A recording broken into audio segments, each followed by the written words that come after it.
Welcome to উড়ান পাঠশালা। আমরা আবার এসে যেটা আমি ডিসকাস করছিলাম, অর্থাৎ স্টোরি ইন ব্রিফ, যেটা নিয়ে আমরা আলোচনা করছিলাম। অলরেডি তোমরা গল্পটা আমি ডিসকাস করেছি, বলেছি, এবং গল্পটা আমি ব্রিফিং করেছি কিছু পার্টিশন, কিছু ডিভিশনে। আমরা লোটাস ইটার এতক্ষণ গল্পটা জানলাম। তো এই লোটাস ইটার থেকে কোয়েশ্চেন্স পরীক্ষায় কিন্তু মেবি থাকতে পারে, মেবি সেট। এবার প্রথমত আমরা যখন কোনো শর্ট স্টোরি বা এসে, আমি একদম ক্লাসের স্টার্টিংয়েই তোমাদের বলছিলাম, এই স্টোরিটা যখন আমি ফার্স্ট যখন তোমাদের বোঝাই, তো যদিও অনলাইনের কোয়েশ্চেন্স, এমসিকিউ কোয়েশ্চেন্স, তো আমার এখানে মডেল কিছু কোয়েশ্চেন্স আমি গল্পটা থেকে দেখিয়েছি। তো পার্টিকুলারলি লোটাস ইটার থেকে ওয়ান লাইনার বা এমসিকিউ কোয়েশ্চেন্স ফেস করতে গেলে আমার মনে হয় ফার্স্টেই যেটা কাজ, সেটা হচ্ছে স্টোরি ইন আউটলাইন বা ব্রিফ তোমরা পড়লে বা বললাম, আমি ডিসকাস করলাম, গল্পটা বোঝালাম তোমাদের পার্ট করে, ডিভিশন করে। এরপর কনটেক্সচুয়াল কিছু কোয়েশ্চেন এখানে রয়েছে, টেক্সট রিলেটেড। তো যেখান থেকে তোমরা কিন্তু ওয়ান লাইনার বা এমসিকিউ মোডে, কারণ এমসিকিউ মোডে কোয়েশ্চেন সাকসেসফুলি অ্যাটেম্প করতে গেলে তোমরা সবাই জানো যে থরলি টেক্সট যদি না পড়া থাকে তাহলে কিন্তু গল্পের কোন জায়গা থেকে কোয়েশ্চেন্স দেবে, ইনফরমেটিভ কোয়েশ্চেন্স থাকতে পারে, স্পিচ রিলেটেড বা কোনো রিমার্ক রিলেটেড থাকতে পারে, পার্টিকুলার কোনো ওয়ার্ড মিনিং থাকতে পারে। তাহলে একদম গল্প আমাকে খুব ভালোভাবে, সেটা এসে হোক, সেটা শর্ট স্টোরি হোক, যাই হোক, আমাকে তোমাদের শর্ট স্টোরি এসে দুটোই রয়েছে, অনার্স পিজির ক্ষেত্রেও রয়েছে তোমাদের সিলেবাসে এবং পাসের ক্ষেত্রেও রয়েছে। তো আমি কিছু মডেল কোয়েশ্চেন আমি স্টার্ট করছি। দেখো, আমি আবার গো থ্রু করে যাই।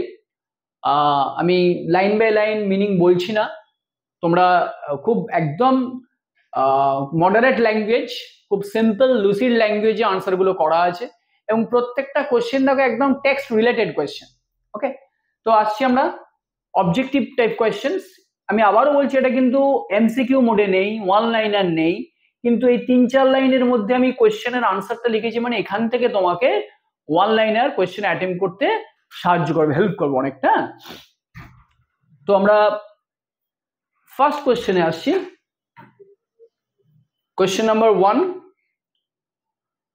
আচ্ছা,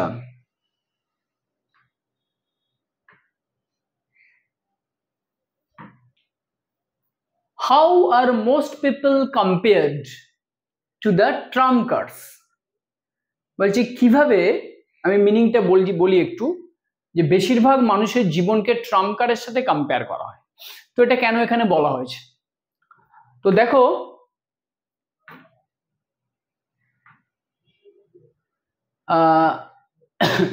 trump cards constantly move through the same track.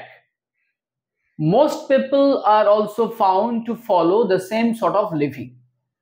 The trump cards, after their long wear and tear, are sold as scrap iron. People too, after their same sort of living, pass away. তাহলে বেশিরভাগ মানুষ Trump card যেমন একটা নির্দিষ্ট রাস্তা, একটা নির্দিষ্ট পথ দিয়ে যাত্রা করে, এটাই তার রুটিন বাউন্ড বলতে পারো, যে ট্র্যাক। তো বেশিরভাগ মানুষই কিন্তু একটা একই ধরনের জীবনযাপনে অভ্যস্ত বা পছন্দ করে, ঠিক আছে? কিন্তু আলটিমেটলি দেখা যায় যে ট্রাম্প কার্ড যেমন দীর্ঘ যাত্রার পর আলটিমেটলি তার যখন কি বলবো, ফিজিক্যাল যে কাউন্টেনেন্স যখন জরাজীর্ণ হয়ে যায়, বা সেটা যখন আর চলে না অ্যাকচুয়ালি, তখন সেটাকে স্ক্র্যাপ আয়রনের মতো, স্ক্র্যাপ আয়রন মানে যে আয়রনটা ইউজ হচ্ছে না, স্ক্র্যাপ আয়রনের মধ্যে বিক্রি করে দেওয়া পার্টস গুলো। তাহলে দীর্ঘ সার্ভিস দেওয়ার পর, ইউজ হওয়ার পর, স্ক্র্যাপ আয়রনের মতো যেভাবে ওই টর্ন বা ওর্ন যে ট্রাম্প কার্ড সেগুলো যেমন বিক্রি করে দেয়, similarly people to after their same sort of life pass হয়। একই গতানুগতিক জীবনযাত্রা করার পর, চালানোর পর, মানুষকেও একদিন চলে যেতে হয় পৃথিবী ছেড়ে। তো এইখানে actually the lifestyle of most of the people is compared with the routine bound life of trump cards. Okay, second question আমরা আসছি, why was author curious to meet Wilson? Author তিনি উইলসনকে মিট করতে তিনি কেন এত ইনকুইজিটিভ ছিলেন, কেন curious ছিলেন? The author was curious to meet Thomas Wilson because the latter did not follow the beaten track but took a course of life desperately according to his own liking. তো author এই কারণেই interested ছিলেন যে তিনি শুনেছিলেন যে letter অর্থাৎ Wilson, যার কথা এখানে বলা হয়েছে, he would prefer to lead unique lifestyle, a distinguish lifestyle. Okay, তো সেইটা জানার জন্য অথর ভীষণ কিউরিয়াস ছিল। কোয়েশ্চেন নাম্বার 3 দেখো, why did the author want to hear all facts from Wilson's own lips? অর্থাৎ তিনি নিজে থেকে কেন উইলসনের নিজের মুখ থেকে তিনি সমস্ত কিছু জানতে চাইছিলেন, কেন তিনি লোকের কথা বিশ্বাস করতে চাইছিলেন না?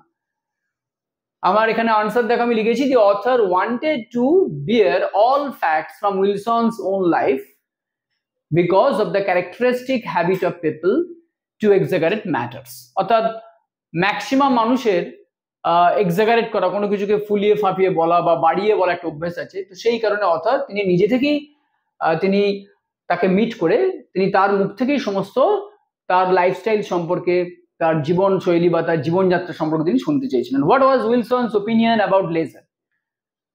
ভেরি ভেরি ইম্পর্টেন্ট একটা কোয়েশ্চেন বলতে পারো। লেজার সম্পর্কে উইলসনের কি মত? Wilson consider laser a priceless thing. Priceless thing মানে ভ্যালুয়েবল। প্রাইসলেসের দুটো মানে হয়, একটা হচ্ছে যেটা একদম খুব চিপ বলতে পারি আমরা, যেটা খুব সহজে আমরা পাই, যেটার কোনো মূল্য নেই, মানে খুবই সস্তা। আর একটা প্রাইসলেস মানে হচ্ছে রেয়ার, যেটাকে আমরা সচরাচর পয়সা দিয়েও পাই না আর কি, মানে ভ্যালুয়েবল। তো লেজারটা উইলসনের চোখে হচ্ছে প্রাইসলেস মানে ভ্যালুয়েবল, যেটা সবার ক্ষেত্রে সবাই এনজয় করতে পারে না। Wilson consider laser a priceless thing. He felt that the objective of work should be nothing other than to gain the pleasure of leisure। অর্থাৎ as per Wilson's view or opinion তিনি বলছেন যে leisure sometimes is part and parcel of a human's life। অর্থাৎ প্রত্যেকটা মানুষের জীবনে কিন্তু লেজারটাও দরকার, বিশ্রাম বা বিরতি বা অবসর দরকার। What did Wilson do before he settled at Capri? ক্যাপ্রিতে আসার আগে উইলসন তিনি তার যে প্রফেশনাল লাইফ বা তার যে কি বলবো আমরা, তিনি কিভাবে জীবন কাটাতেন, এটাই এখানে মেইনলি কোয়েশ্চেন্স দেওয়া আছে। Wilson was a bank manager before his visit to Capri. He was the manager of the Crawford Street branch of the York and City Bank। তাহলে তার যে প্রফেশনাল লাইফ, সেই প্রফেশনাল লাইফ সম্পর্কে এখানে highlight করা হয়েছে। আচ্ছা, অর্থাৎ তিনি ব্যাংক ম্যানেজার ছিলেন ক্যাপ্রিতে আসার আগে, এবং he was the manager of the Crawford Street branch of the York and City Bank. What Wilson did to settle at Capri? আচ্ছা, তিনি ক্যাপ্রিতে সেটেল করার জন্য তার কি পদক্ষেপ ছিল, তিনি কি ইনিশিয়েটিভ নিয়েছেন, এটা আমরা গল্পের মধ্যেই পড়েছি। Wilson resign from his office, obtain his gratuity, sold his property and collected the annuity for 25 years in order to live at Capri। Okay, very easy question। Question number 7 আমরা আসছি। দেখো, who was the only person in whom Wilson confided before meeting mom? বলছে who was the only person in whom Wilson confided before meeting mom? অর্থাৎ অথরকে meet করার আগে, অথরের সাথে meet হওয়ার আগে কোন ব্যক্তির ওপর উইলসন বেশি তিনি কনফিডেন্স, অর্থাৎ তার মানে তার যে কি বলবো সেলফ কনফিডেন্স বা তিনি নির্ভরতা রাখতে পারতেন। The only person in whom Wilson has confided before meeting the author mom was the friend of the latter in whose villa mom was staying। অর্থাৎ অথরস ফ্রেন্ড, অথরের যে বন্ধু, যার সাথে উইলসনের একটা কিনশিপ ছিল, একটা রিলেশন ছিল। তো actually Wilson had complete faith, full faith on him. পরের question, why did Wilson tell the story of the author? Wilson অথরকে তিনি তার গল্প কেন বলেছিলেন, তার জীবন সম্পর্কে। why did Wilson tell the story to the author? অথরকে কেন তিনি তার ব্যক্তিগত জীবন, তার পার্সোনাল লাইফ সম্পর্কে কিছু ইনফরমেশন দিয়েছিলেন? দেখো এখানে আনসার লেখা আছে, Wilson told the story to the author one evening for two reasons, দুটো কারণ। ফার্স্ট হচ্ছে he had the suspicion that the author had come to know the story from his friend. Second হচ্ছে heavy drinking affected his brain and made him strangely frank. তাহলে this are the two probable reasons. Okay, question number 9, after how many years did the author go to Capri again? কত বছর পর author তিনি revisit করেছিলেন? the author went to Capri some 13 years after his first visit. প্রথম ভিজিটের পর তিনি আবার দীর্ঘ 13 বছর পর এই বিউটিফুল যে প্লেস অ্যানা ক্যাপ্রি সেখানে তিনি ভিজিট করলেন। পরের question, what was the only flaw in Wilson's plan had he foreseen it? very very important question. বলছে উইলসনের যে পরিকল্পনা, তার যে প্ল্যান, এখানে তার কি লুফলস ছিল, কি শর্টকামিংস ছিল, কি এখানে আমরা দেখবো যে তার কি ল্যাকুনা ছিল, ওকে, কি দোষ বা কি ত্রুটি ছিল, এবং সেটা কি সে আগে থেকে বুঝতে পেরেছিল? The only flaw in Wilson's plan was his failure to estimate properly the loss of his mental strength after complete happiness for 25 years at Capri. He could not have the mental strength to commit suicide and to save himself from disaster that had beset him after 25 years. He had not foreseen it. তিনি এটা দেখতে পাননি, অর্থাৎ তিনি এই যে gross flaw বা তার এই যে দূরদৃষ্টি, তার যে অভাব, সেটা তিনি আগে থেকে কিন্তু ধরতে পারেননি, বুঝতে পারেননি। ওকে, আচ্ছা, question number 11, when does will grow power important and why? will মানে এখানে will power কে বলা হয়েছে। তো মানুষের ইচ্ছা শক্তি কখন সেটা ইম্পর্টেন্ট, অর্থাৎ কি বলবো, ইনসোলেন্ট হয়ে যায় অ্যাকচুয়ালি, মানে বাঁধন হারা বা আমরা বলতে পারি রেস্টলেস হয়, কখন এবং কেন, কি কারণে? তো দেখো এখানে আনসার আমি যেটা করেছি, will grows important when one finds easily everything wants or desires. This is because obstacles are needed to strengthen the willpower.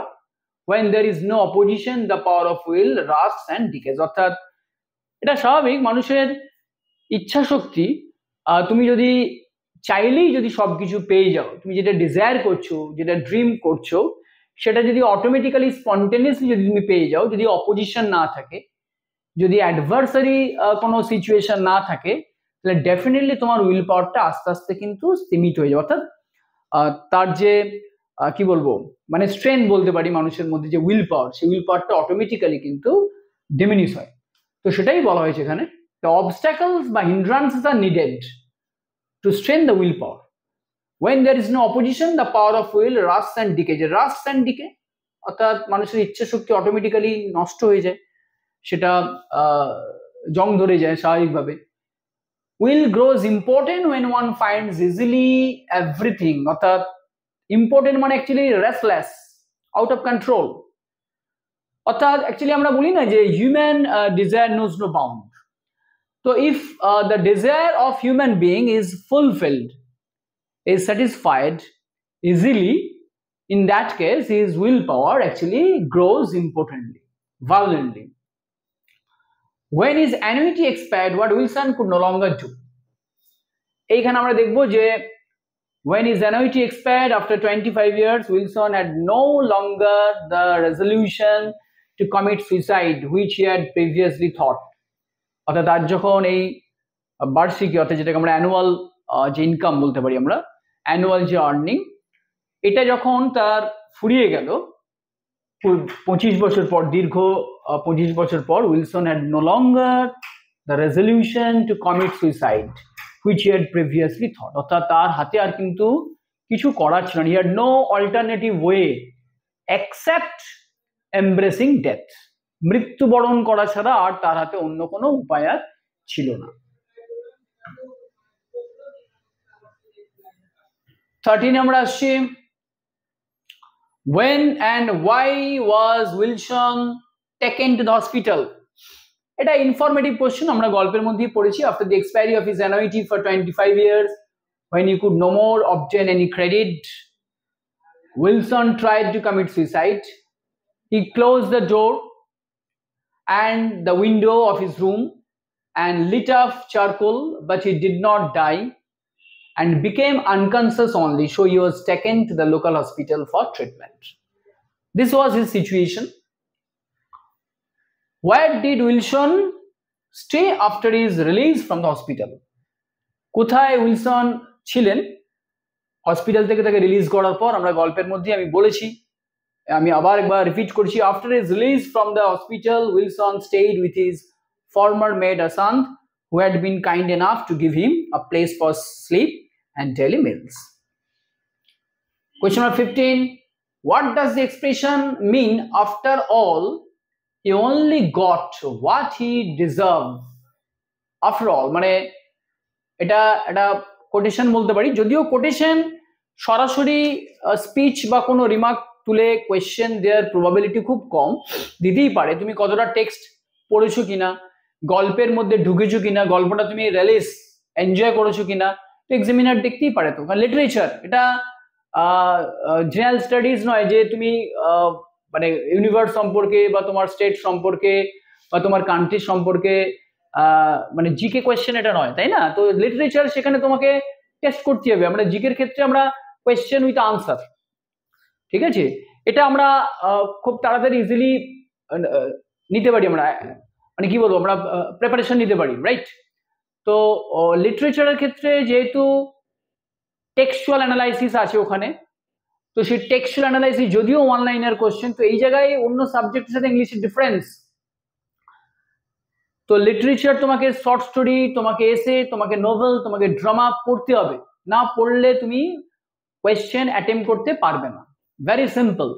তো সেটার জন্য তোমাকে একদম থরলি পড়তে হবে, আদারওয়াইজ কন্টেক্সচুয়াল কোয়েশ্চেন কিন্তু ওই শুধুমাত্র মাগাপ মেমোরাইজ করলে হবে না, জাস্ট মডেল আমি বই থেকে শুধুমাত্র কোয়েশ্চেন্স করলাম আর আনসারগুলো একবার দেখে গেলাম, আমি গল্প জানি না, আমি ব্যাকগ্রাউন্ড জানি না, তো হবে না কিন্তু। তো আমার মনে হয় তোমরা যারা সাবজেক্টের যারা স্টুডেন্ট আছো ইংলিশ, তো নিশ্চয়ই এটা খুব খুব প্রাসঙ্গিক, খুব পার্টিনেন্ট। আই হোপ প্রত্যেকেই তোমরা you must go through each and every topic, each and every content, okay? তো দেখো এটাই যে একটা লাইন তুলে কোয়েশ্চেন, তো যদি গল্পটার মধ্যে যদি আমি না ঢুকি, সেখানে যদি আমি নিজেকে কি বলবো মানে পার্ট অ্যান্ড পার্সেল যদি না করি, তো আমি কিন্তু পারবো না করতে। The expression means that Wilson himself, লাইনটা কি, after all he only got what he deserved. The expression means that Wilson himself was responsible for his suffering. He made a wrong calculation and had to suffer miserably for the same. Acha. When did the author see Wilson last? Author Wilson ke last kobe tini dekhlen? The author saw Wilson last during his second visit to Capri. He found him hiding behind an olive tree. Question number 17. Where did Wilson die and how? কোথায় Wilson মারা গেলেন এবং কিভাবে তিনি মারা গেলেন? তো এটাও factual, textual question. Wilson was found dead one morning on the mountainside. His face had a quiet look. He seemed to have died in sleep. What does the expression round pegs in square holes signify? This expression signifies the person who is unfit for the job or task assigned to him or her. অর্থাৎ যে কাজটা কোনো ব্যক্তিকে দেয়া হয়েছে, যে কাজটার জন্য সে একদম এলিজিবল নয়, ফিট নয়, ঠিক আছে, unfit. This expression signifies the person who is unfit for the job or task assigned to him or her. Question number 19. Why do Sybaris and Crotona signify? দেখো এই গল্পে দুটো শহরের নাম দেওয়া রয়েছে, দুটো লোকেশন। তোমাকে বলতেই পারে যে সাইবেরিস was famous for which বা which information is related, ঠিক আছে, with these two towns. Sybaris was a Greek city where people had a pleasant loving self-indulging life. The term signifies a life of leisure and pleasure, a voluptuous mode of living. আর ক্রোটোনা দুটো জায়গা, একটা সাইবেরিস আর একটা হচ্ছে ক্রোটোনা। ক্রোটোনা জায়গাটা কিসের জন্য না, Crotona was a city of industrious people. It signifies serious laborious mode of living. এটা কি ডিনোট করছে না, serious laborious mode of living. This are the two towns, this are the two cities, okay? তাহলে আমরা এখান থেকে model questions আমরা possible important কিছু মডেল কোয়েশ্চেন্স আমরা এখানে ডিসকাস করলাম। এই কোয়েশ্চেনগুলোর উপর বেস করে তোমরা প্রিপারেশন নাও, এবং ওয়ান লাইনার কোয়েশ্চেন যদি তোমরা কোনো জায়গা থেকে রিসোর্স পাও ডেফিনেটলি করবে। শুধু সবচেয়ে বড় কথা একটা জিনিস খেয়াল করবে, আমাদের অন্য কোনো রেফারেন্স কোনো রেকমেন্ডেশন নেওয়ার দরকার নয়। আমরা অলরেডি আমাদের যে ভিডিও লাইব্রেরি থাকছে সেখানে মকেরও একটা আমাদের পার্ট থাকছে, মক টেস্ট এবং ক্লাস অ্যাসাইনমেন্টের কোয়েশ্চেন্স অ্যানালাইসিস থাকছে। তো এইগুলো প্রিপারেশন নাও প্রত্যেকটা টপিক প্রত্যেকটা সাবজেক্ট। এবং তোমরা এখনো যারা আমাদের এই অ্যাপ ডাউনলোড করোনি, তোমরা গুগল প্লে স্টোর থেকে উড়ান পাঠশালা অ্যাপটা ডাউনলোড করে নাও, এবং তারপর অ্যাজ ইউজুয়াল ওখানে যে আমাদের কোর্স সিলেকশন থেকে সাবজেক্ট সিলেকশন যা যা ফর্মালিটিস যা যা প্রসেস রয়েছে করো, এবং এইভাবে প্রিপারেশন নাও। Okay, thank you.